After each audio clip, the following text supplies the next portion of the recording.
Yes. Kwa sasa hii ni Nairobi, vile hali ilivyo after winning of president wa Republic of Kenya.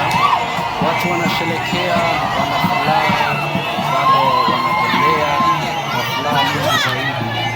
Hakuna fujo, yani ni amani, ni kusherekea tu. Alright.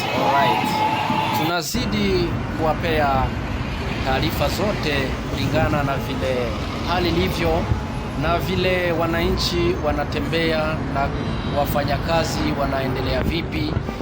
Hizo mambo zote tutaendelea kuwafikisha na tuwajuishe venye mambo inaendelea mpaka president aapishwe.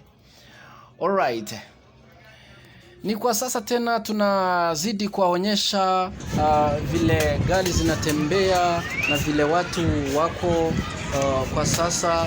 Naona ukisonga mbele kidogo kuna wale wako na kelele pande zingine, lakini hakuna kelele ili eti mtu anaweza piga mwingine.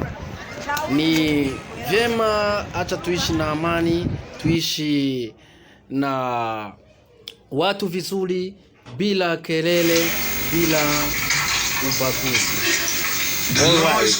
Na wapenda sana tuendelee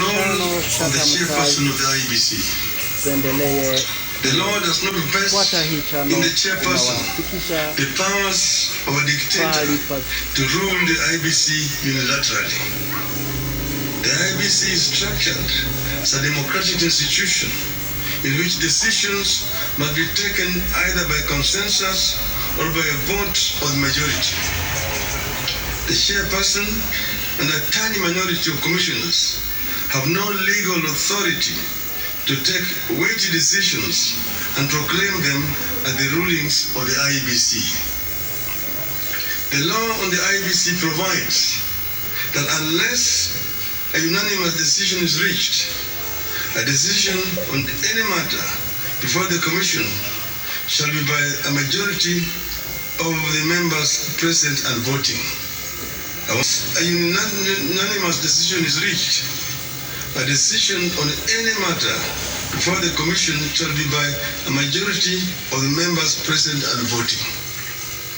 In addition, the Court of Appeal in the Maina Kiai case rules, and I quote again, reiterate, as we conclude, that there is no doubt from the architecture of the laws we have considered that the people of Kenya did not intend to vest or concentrate such sweeping and boundless powers in one individual, that is the chairperson of the appellant.